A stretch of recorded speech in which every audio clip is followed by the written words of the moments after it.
د اسلامي امارت ویان ذبیح الله مجاهد په خپل ایکس پاڼه کې لیکلي چې د کورنیو چارو وزارت مرستیال حاجي نجیب په مشرۍ یو افغان پلاوی د خبرو اترو لپاره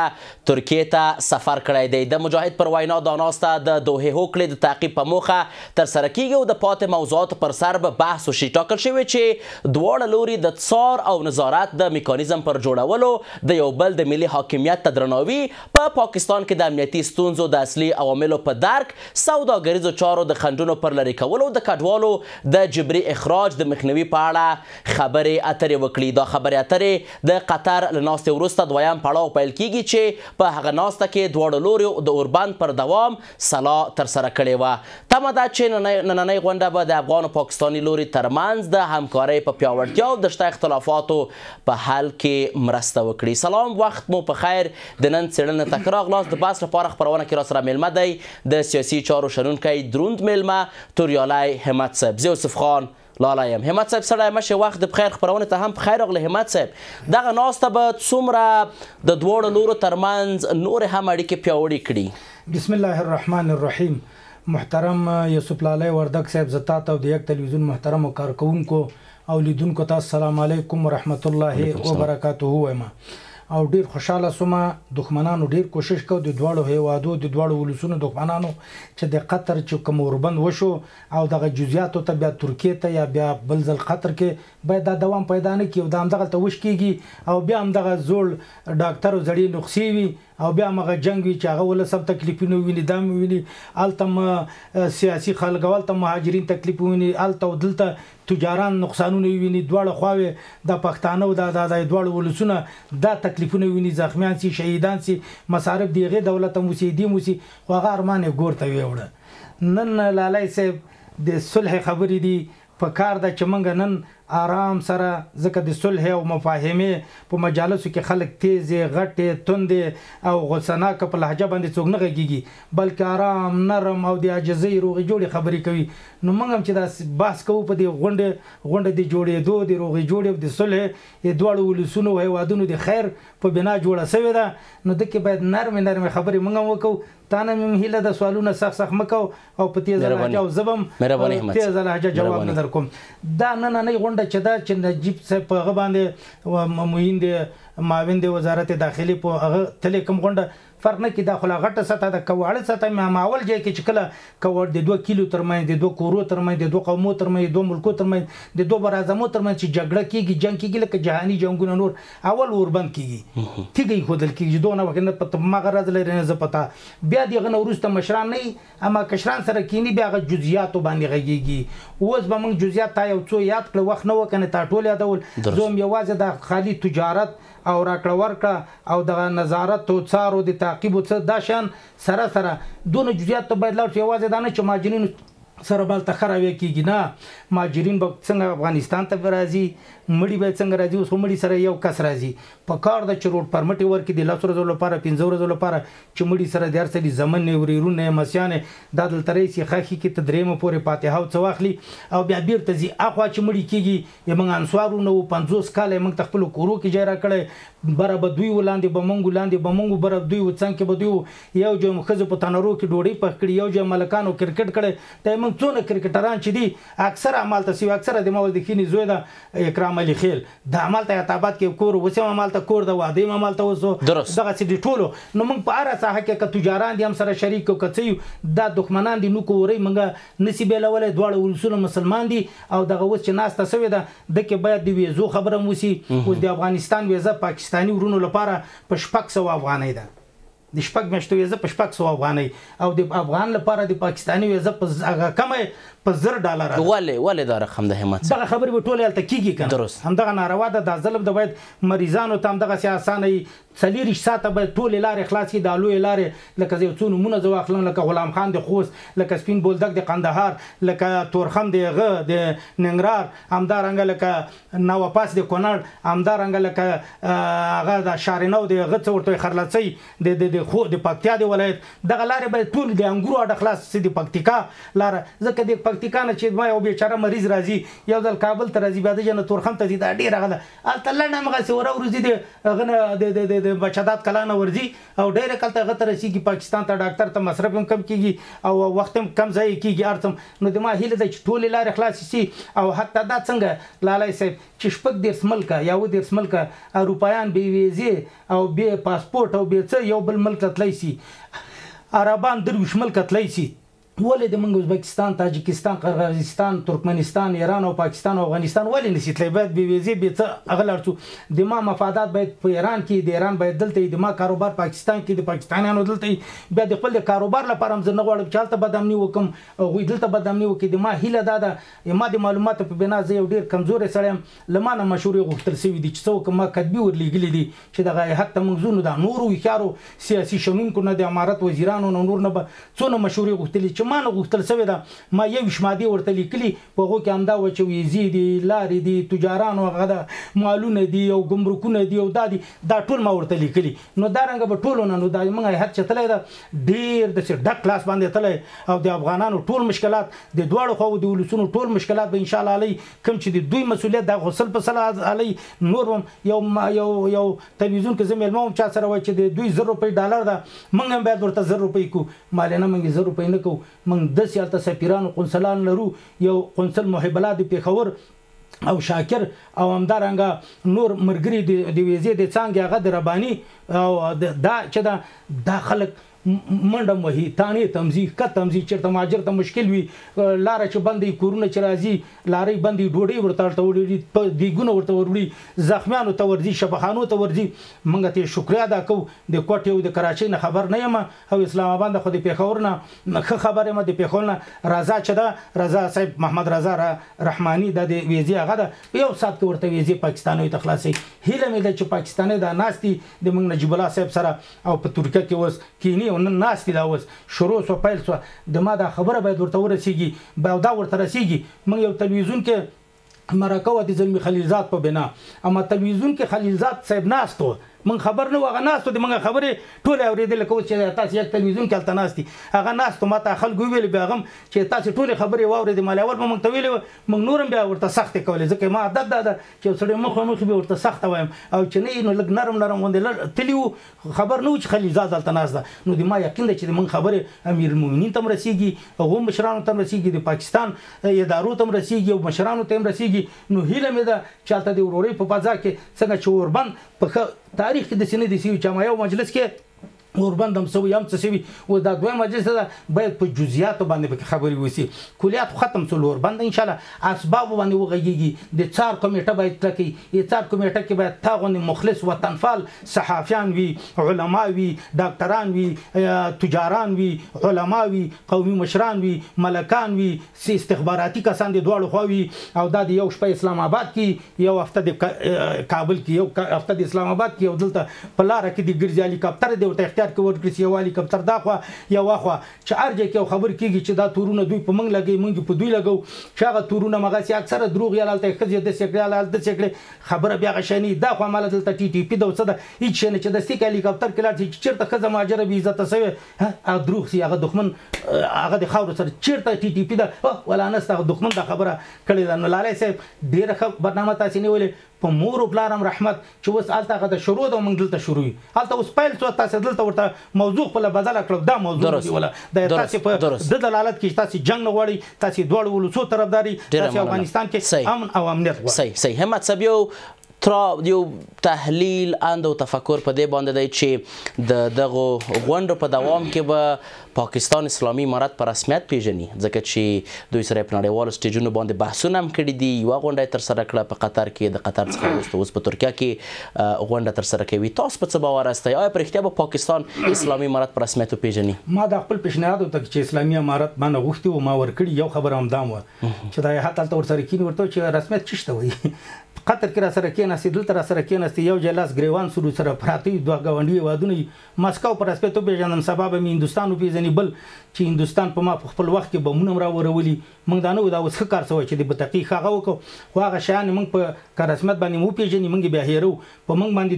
د هندوستان تیارو بمبارونه کړي هندوستاني پیلوټ موږ ونیو په غزازیو کې د هندوستان د شوپرک بمونه په موږ ورولې دي په افغانانو خو هغه چې موږ سره دونه دښمنی کړي تاسو هوتل موږ سره دوستي کړي 50 کال موږ سات موږ ته جای را کړي خدای دې څه وخت نه راولي چې پاکستان پتا مشکل رئیس ایران پتا مشکل رئیس تاجکستان پتا مشکل رئیس دغه څه چې ماته جای را کړي دغه څه به موږ هم تاسو زیات درکو د زړه په سر به درکو د سر تاج باندې خو دې تاسو ساتو هو چې د ماندا خبرو ته وکړي چې باید تاسو پر رسمیت وپیژني پاکستان باید هم دغه اعلان وکړي او رسنۍ یو نوع رسمیت پیژندل دي سل په سله سفیر د مال تناست د تادل تناست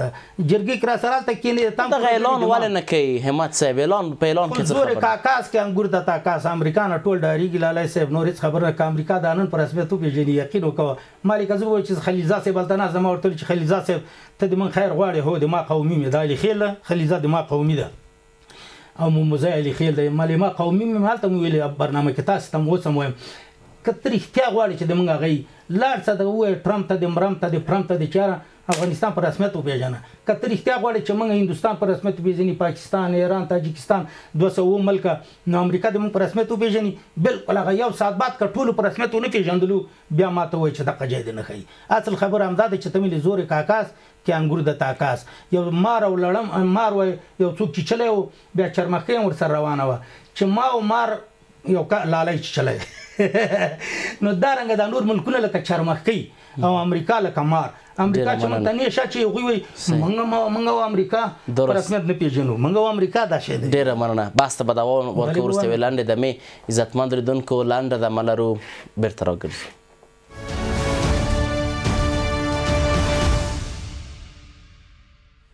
د خبرونه دوام تکرار راست همت صاحب بل آن تفکر او تحلیل پدې ده چې پاکستان په خپل اوږدمهاله پالیسۍ کې د افغانستان په مقابل کې غټ تغییر راوستلی دی له دې جګړې څخه وروسته چې اوس مذاکرې هم کوي خبرې هم کوي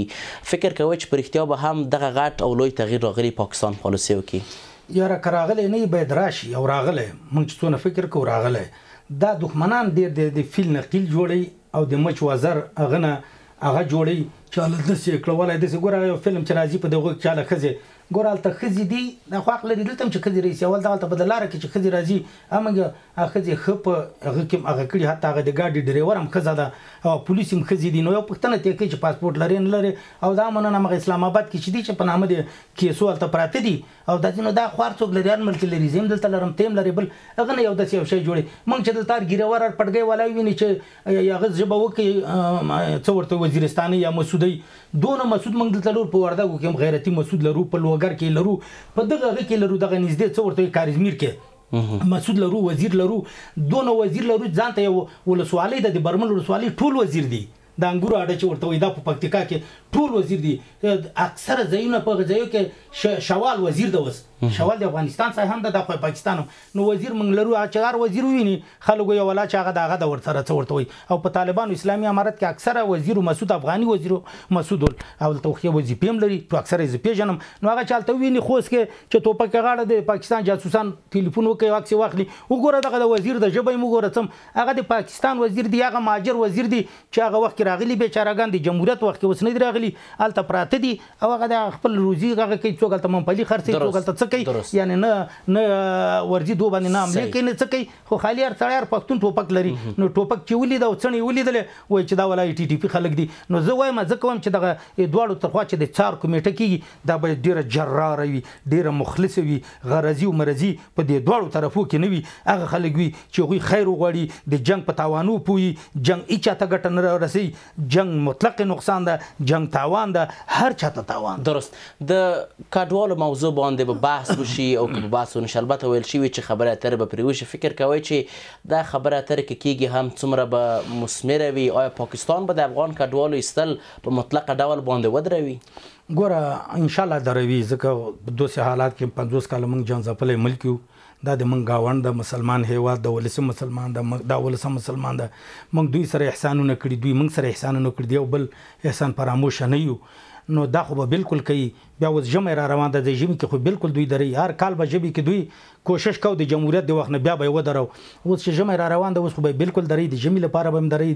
د بشر حقوقو هغه خلاف ورزي هم دلته نه ځای لري یو کور چې ته 3 کسان به ول هغه 15 کسه سوي دي یو په لس نه یو په شل زیات سوي دي خلک دلته جیل لري دلته د اوسېدو جیل لري په خیمه کې خو افغانستان یو یخني یو هیواد ده چې سرد هیواد اکثره ولایتونه سرد لکه بامیان لکه بغلان لکه شمال لکه کابل لکه لوګر لکه پکتیا لکه ګردیز دا ټول یخ په خیمه کې ژوند نه کیږي کوټه کې به بخاري ژوند نه کیږي او بخاري مواد هم که څنګه زغال دي ډبر سکاري دي او کلرګي دي دومره چې اسمان سره قیمتونه رسیږي نو پاکستان به بالکل ان شاء الله دا کار کوي ما یقین پیدا ځکه پاکستان ولسم خپل دولت باندې فشار راوړي چې جنگ نه څه نه جوړیږي او د منګرونه دي تاسو ولې چې دا ماجر راځي هغه پاکستاني ورته ژاړي خدا دښمنان دي خلقانو پرچمیانو د نجیب مرګري نور چې غوي خواړي چې دا دوه ولسونه په جنگ سي اخوا تم ځین هغه کړي دي د امریکا مرګري د انګريز مرګري غوي غواړي چې د دوه ولسو ترمن دښمني سي و دغه عقل سر تر اغله من په خوانه عقل سر تر اغله من کلم جنگ نه د وخت وس چناستي په ترکیه کې د ما یقین د چې د غیر بابدام وکي ما د خپل حقوق اسلامي امارت ته دا شیان ورکړي ان شاء الله نجیب صاحب ځان سره وړي دا شی زکه رسولي به ورته دا ملي چې څنګه ماته د ماجر کار د افغانانو ته ورکړي په دې کار باندې کراچي ته تللی سي په دې کار باندې تفتان ته تللی سي په دې کار باندې واګه باډر د لاهور ته تللی سي په دې کار باندې کشمیر ته تللی سي او بیرته بیا راتلی سي اسلام آباد ته تللی سي خپې خورنه د خپل کار باندې به خپل وطن ته تورخم باندې نشي راتلی نو د ما هیله دا د ان شاء الله چې پاکستان چې کارت باندې چې ماجر کارت ورته جوړ شوی په کارت باندې باید پاکستان ته را پریدي افغانستان ته خپل کور ته نه را پریدي خو درځم بیرته راځم ولي چې دغه کار کې لاس ورځول لپاره ځم مړی سره ځم ژوندۍ سره ځم د چې اخوا مړی کېږي مخکې بل دغه مړی کېږي دا خلک دی ورځي هغه خلک دی راځي روډ فارمس دی ورکې دی 3 ورځې لپاره ما قد 15 ورځې لپاره د لاس ورځې لپاره مریض لپاره دغه 3 ورځې 15 ورځې ورکه الته موږ څه کو دلته د سیل جین استال تم نه د سیل لپاره څوګلته زی نه غدل ته سیل ترازي دوی نو کار مزدورانو خلک دلته راځي ګلکار راځي هغه راځي هغه ته پشپک سو باندې ویزه ده او سم زه مغنه باید راکمه کی او داسې خبري ونیسي لکه پرون چې برنامه کې ویل چې تاسو زیات کې مال د بغیرت سړي کاری حل جزاء الاحسان الاحسان احسان د توجبل د سره بد کی تور سره کوي منګه کوي منګ سره 3000 هغه کې وی زمونږ د پاکستاني ولستان دغه شپږ سو به د غیرت خبر ده د میړانه خبر ده نه چې بل سره زور مې سره خر نه مې رسدي د پالان زور مې په غره چې ګولس نه زور وزدا د ډیر بغیرت سړي کاری بیا مرانه غوسه وسو په دې کې باید غوسه نه وای کړی صلح کې تیز خبري پکار نه جذباتی خبرې پکار نه دي آرام خبرې درست همت سه اوس چې پاکستان مذاکرات ته راغلی خبرې اترې کوي هوکړې کوي د نورو ګاونډیانو څخه څومره هیله ده څومره امید دی څومره توقع ده چې دوی هم باید خبرې اترو ته راشي د اسلامي امارت سره د بیلګې په توګه لکه تاجکستان خو ویلي چې زه نږدې ورځ کې هغه مو کو چې د مخالفینو ته جیم نه ورکو او سفیر باندې موږ منی ان شاء الله دویم هغه به دی غوي په رسمیت پیژني خو زه هم باید تاجکستان نه هغه مخکې پاکستان او ایران دا ځکه چې دا ټول د 50 کالو کې د دوړو هیوادو موږ سره کومک کړي او تاجکستان او هندستان خو د موږ مخالف سره کومک کړي هم امریکایانو سره د ملکونو کومک کول او هم بیا د روسانو اشغال کې دوه سره کومک کول د روسانو اشغال کې 14 کاله او د کمونستانو حکومت کې او د امریکایانو حکومتونو د کرزي او اشرف غنی د امریکایانو شل کلن دوره کې هندستان او تاجکستان او ازبکستان د خلک د امغه سره ولاړو د موږ دښمنانو سره د پاکستان او ایران د مظلوم سره ولاړو زخمی سره ولاړو ماجر سره ولاړو دغه بمبار شو سره ولاړو نو موږ وای چې غونه به دوی اوس مخ کیسي دا چې غوښ موږ په رسمیت پیژني دا شرم په کار ده د ایران او پاکستان ته چې هندستان ته مخ کیسي هم د ایران ته شرم په کار ده چې تاجکستان ته مخ کیسي نو ټول ګاونډیانو ته په کار ده چې دغه سي جنگ هیڅ کې د مسلې حل نه ده وګوره څونه 15 کال ظلمونه وکړل په غزه باندې او فلسطین بیا د 2 کال هغه وړکای قیامت څه لوی قیامت په جوړ کړو بیا هم خبرو تکې نسل هغه د خبرو نتیجه کې یو صلح راغله په غزه کې فلسطین کې نو ټول ته په کار ده ک ایران ته کده چې دا څه وکي دښمنان موږ نه دا شان راغلي یقینو کو پرون رئیس زده دی وبو په ارتباط باندې اعلی ول امیر المؤمنین چې ډیم جوړ کړي د کونړ ماشاءالله په پاکستان وبو دروي پاکستان افغانان غیرتی خلک موږ بچاو بنه درو دویم دا خبر دی چاته پته نه ماته پته سته تا ته هم پته نه ورسوي ګوره کونړ دغه یو دره ده دغلته سیند یو سرک د دغه نور نه دغه لري کبان جوړم سي اوبه نه ایساریږي اوبه د یو شی دي نه ذخیره کیږي نه خوړل کیږي یو چکل کیږي کډېرې وچه کې پړسېږي مړ کېږم تا دروغ وایي چې ولا پاکستان هم نه پرېږدي ته شروع کړه د پاکستان دا نه پرېږدي دښمن خلک خالي خپل ځان مشهوره کوي چې زه مشهوره سم راځه ولا دا اوبه پې بندوم سړی مړ کوم زموږ دین د اسلام ده موږ سپي ته اوبه ورکړي هغه ښه سړی جنت ته تللی پیشک هم مړه کړي جهنم ته تللی هلته میږتانه دي پیشکې دي انسانان دي په پاکستان کې موږ هغو باندې اوبه نه درو خو ضرورت هم ده اول خپل ضرورت پوره کوو په هغو اوبه په چای چا اوبه نه په ایران اوبه درو نه په هغو درو همت صاحب په دې وروستیو کې تعامل ته په کتو هند خپل سفیر دلته معرفي کړ قطر معرفي کړ پاکستان هوکړې کوي په ټوله کې لکه څنګه چې تاسو ویل تاجکستان هم پلان لري چې له افغان لوري سره خبرې اترې پیل کړي فکر کوئ چې اوس نړۍ په دې پوهېدلې چې اسلامي امارت د افغانستان عیني واقعیت دی او باید ورسره تعامل وکړي نو ما خو درته ویلو زور کاکاس کې انګریز ته په زړه کې ټول پوهېږي په زړه کې ټول پوهېږي چې غوا توره پوهې سپینه خو نه وایي ډار نه ویلی نه شي زړه کې د امریکا هم پوهېږي د امریکا هم پوهېږي اوس امریکا هم شروع کړي دا زلمې خلیزات چې راځي د ما تربور دا څه ته راځي دا ډېر راځي او ډېر راتلو نه و سړی سیال مې نه یې لکه سړی یو جلۍ خوښ کوي او د هغه خوښ نه یې دا کورنۍ ورځي رسمیت مې وپېژنې بیا را سره خبرې وکړو د ما هیله له پاکستانه ده چې په رسمیت وپېژني هیله مې له خلیلزاد زلمي خلیلزاد نه ده چې دا خپل حکومت ته ووایي چې فوراً د افغانستان اسلامي امارت په رسمیت وپېژنه کوم تعهدات چې موږ په دوحه کې کړي دي امریکې سره ذره تخطي نه ده کړې امریکا د ټولو تخطي کړي ویل چې تاسو مخدره موادو بدیل کښت درکو چې راکړه موږ خو دوی لپاره نه دي بند کړي خو بل ویل چې تروریزم خلاف تاسو هغه وکړه موږ تاسو سره عکس کو 10 روپۍ درا کړي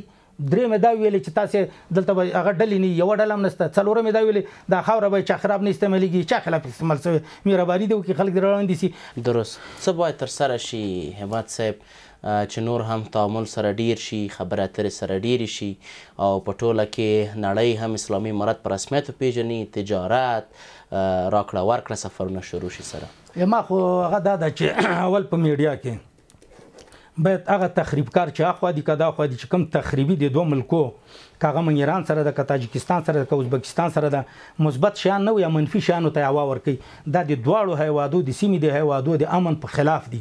دا وګوره یا به کمونیست یا به خلقي یا به پرچمي اخوا یا د امریکای غلام یا به د انګریز هڅه چې د جنگ ته لمن وهي او راجیک یا پنجاب او ال سندي او هغه یا پارچوان ال آرام نمک دا چې څوک د خپل آرام نمک دي پنجابیان د مونږ د کلمو لا اله الا محمد رسول الله ازبک وي ترکمن وي ایران وي هغه وي څو ورته بلوچ وي سندي وي څوک چې دا کلمه وي انسان د ما ورور ده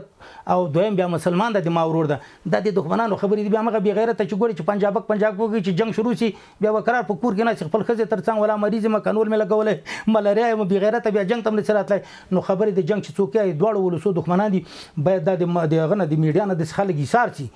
جنگ کې دی چا ګټه نشته څوک چې موږ جنگ ته هڅوي دغه څوک بندونه جوړي څوک برق جوړي څوک زراعت جوړي څوک دلته او الته د وطن د دوړو ملکونو ترمنځ د وروري خبرې کوي د جوړېدو خبرې کوي دغه خلک باید میډیا ته رئیسي دا باید وځلېږي میډیا کې دا خلک تقدیر هم سي نه هغه خلک چې کنځلې کوي د موږ تاریخ په دې خرابېږي کنځلې هیڅ چاته کول پکار نه دي په جنگ کې چاته کنځلې پکار نه دي موږ خالي کنځلې زده دي ته فیسبوک وګورئ نور دنیا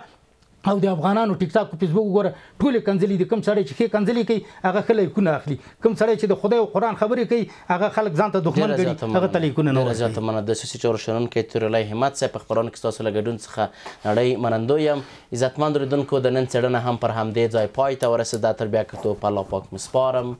ښې چارې